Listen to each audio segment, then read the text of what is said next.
Aujourd'hui, la science.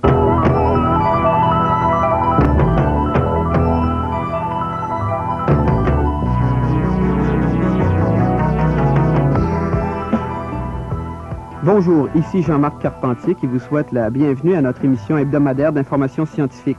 Une émission qui se place cette semaine sous le double signe de l'espoir et du désespoir. Côté désespoir, Fernand Seguin nous propose une explication des bases physiologiques de la névrose d'angoisse. Nous vous parlerons également d'une forme de déprime différente, le burn-out. C'est un reportage de Louise Rochefort. Du côté de ceux qui voient la vie en rose, Luc Chartrand nous parlera de cet espoir que des chercheurs de l'Institut Armand-Frappier entretiennent de réaliser un jour des puces biologiques. Et finalement, tout de suite après cette pause musicale, je vous en dirai plus sur la mise en chantier d'une future navette spatiale européenne.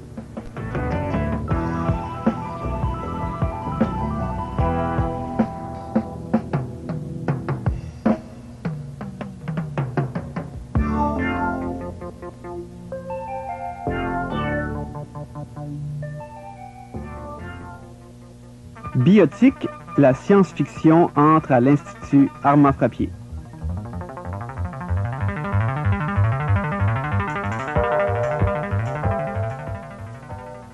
C'est une recherche pour demain, mais c'est une recherche qui doit être faite maintenant pour demain. Contrairement à des choses ou des sujets où on a toujours 3, 4 ans de retard sur les autres, cette fois-là, on essaie vraiment de prendre le train là, au bon moment.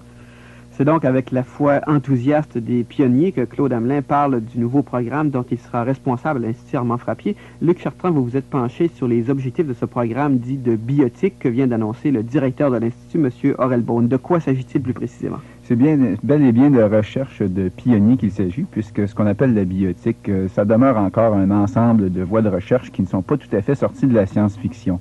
On parle d'ordinateurs biologiques, de bioélectronique. On parle de créer des interfaces entre les organismes vivants et les robots, de prothèses d'un nouveau genre. Bref, tout ça est un petit peu pêle-mêle, mais c'est à l'image de ce qu'est encore la biotique aujourd'hui. La biotique qui, on l'aura deviné, résulterait du mariage de l'informatique et de la biotechnologie. Oui, quoi qu'à ce stade-ci, on devrait plutôt parler de fiançailles. Mais pour prendre le train d'une technologie au bon moment, comme le dit si bien Claude Hamelin, il faut embarquer très tôt. Et ce qui est intéressant, c'est que dans ce cas-ci, l'Institut Armand-Frappier rejoint dès maintenant le club très sélect des premiers centres de recherche dans le monde qui ont investi dans la biotique. On y trouve quelques géants de l'informatique comme IBM, Westinghouse et quelques autres. Et on y trouve aussi des géants de la biotechnologie comme Roussel-Uclaf en France. Du côté d'Armand-Frappier, disons tout de suite qu'il s'agit d'un intérêt encore modeste. Il s'agit d'un projet axé sur le long terme, mais tout ça excite quand même l'imagination.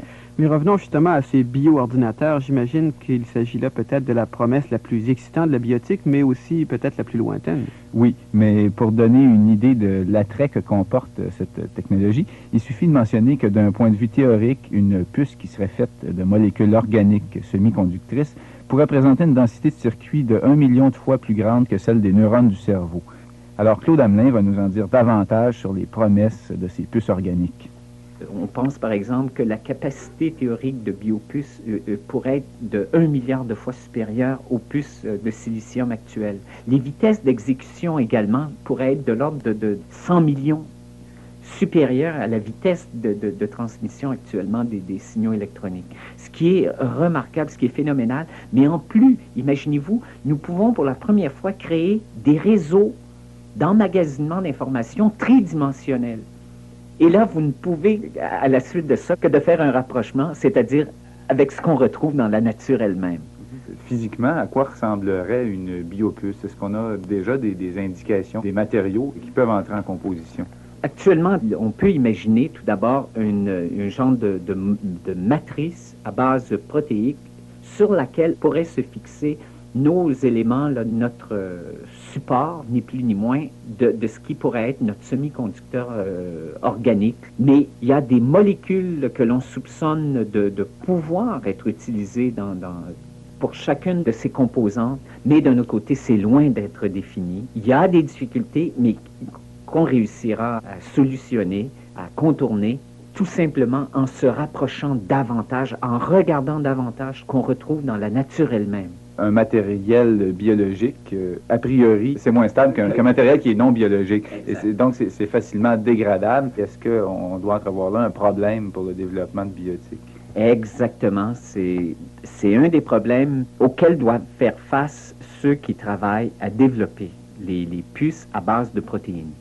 Et c'est une des raisons pour laquelle certains pays alors que d'autres s'engagent au niveau des puces à base protéique, il y a certains groupes qui s'orientent immédiatement vers la génération prochaine de biopuces qui auraient comme base les acides nucléiques. Moi, je m'intéresse à certaines enzymes qui présentent déjà un flip-flop en ce qui concerne leur capacité à transformer la structure tertiaire des molécules d'acide nucléique.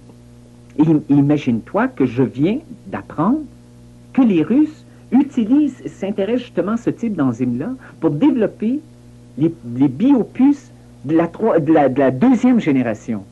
Et là, encore une fois, on ne peut pas se tromper.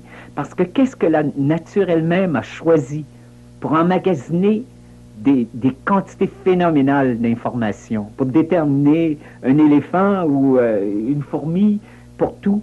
La nature a choisi les acides nucléiques. Mais justement, Luc Chartrand, les biopuces ne sont quand même qu'un débouché relativement lointain de cette biotechnologie-là. Est-ce que, sur un plan plus immédiat, il y a d'autres applications qui risquent d'apparaître? Oui, à la division des produits biochimiques d'Armand Frappier, on pense notamment à la conception des peptides synthétiques qui seraient assistés par ordinateur. Il s'agit en fait d'inventer des peptides et des protéines nouvelles. Une autre application éventuelle, c'est celle de la mise au point de biosondes, c'est-à-dire de micro-appareils hautement intégrés qui permettraient de surveiller à la liaison moléculaire près ce qui se passe au cours d'une réaction biologique. Claude Hamelin. Vous savez qu'à l'Institut Armand Frappier, par exemple, on a toujours dans le secteur biotechnologique qu'on s'intéresse au processus de fermentation, à la production en grande quantité par des organismes reprogrammés génétiquement, synthèse de vaccins ou encore d'enzymes ou encore de produits de toutes sortes. Et nous sommes extrêmement intéressés à avoir des sondes fines qui vont nous permettre de contrôler le processus. Tant que le processus se déroulera, on veut avoir un contrôle extrêmement fin et précis de ce qui se passe pour bénéficier au maximum de nos installations, de nos systèmes. Essentiellement, une biosonde, comment ça fonctionne? Par exemple, d'enfermer une enzyme, par exemple, ou encore l'inverse, un substrat dans une capsule entourée d'une membrane qui serait perméable aux produits qu'on veut détecter ou quantifier dans un environnement quelconque. Et la réaction de ce produit avec l'enzyme en question, ou l'inverse, nous permettrait d'avoir un signal électronique qui pourrait être amplifié et nous donner une mesure précise, une valeur précise de l'état de la réaction, de l'avancement de la réaction. Et pour poursuivre dans le champ des applications possibles, il est évident que la médecine pourrait, elle aussi, bénéficier de ce mariage entre l'électronique et la biologie. Notre prochain invité, M. Jean-Pierre Reynaud, est directeur de l'innovation chez Roussel-Uclaf en France. C'est une des premières compagnies à avoir investi en biotique. Il nous parle des développements prévisibles à court terme dans le domaine biomédical. Dans un premier temps, il est bien évident que les capteurs, les senseurs, les sondes miniaturisées vont permettre de faire, dans le domaine médical par exemple, des bons considérables. Prenons par exemple le cas des diabètes insulinodépendants. Avant, on injectait de l'insuline. Aujourd'hui, on utilise des pompes programmables qui permettent d'injecter cette insuline en fonction de la demande du patient sur un programme prévu à l'avance. On peut penser que demain et assez rapidement, on fabriquera une sonde qui permettra de doser, de contrôler la libération et l'injection d'insuline à la demande en fonction du taux de glucose.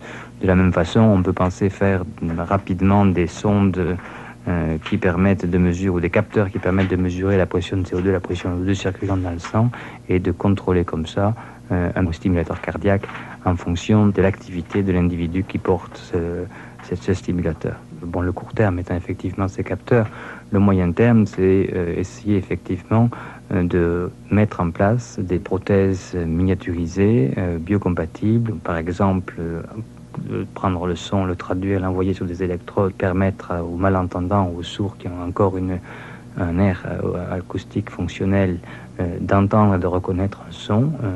Ça peut être le nerf optique si la rétine est défaillante, ça peut être le nerf acoustique, la cochlée défaillante. Et ces applications pourraient voir le jour, effectivement, dans un délai relativement rapproché. C'est une question de décennies et ce n'est pas une question de plusieurs décennies. Et pour ce qui est des applications à long terme, le directeur de l'innovation chez Roussel Uclaf ne se prive pas de spéculations audacieuses. Effectivement, pourquoi pas brancher sur l'extérieur et sur des banques de données ou sur tout un système électronique performant le cerveau humain qui permettrait donc, dans des cas précis, d'avoir accès à un accès rapide, très rapide à une information extérieure et même à la limite, prenant une situation donnée, lui donner tous les moyens d'aide à la décision par un traitement d'ordinateur bien supérieur à ce que peut faire l'esprit humain au niveau du traitement qu'il a appris dans un textbook ou dans un livre. Mais là, on rêve un peu, c'est peut-être dans 40, 50 ans, mais pourquoi pas.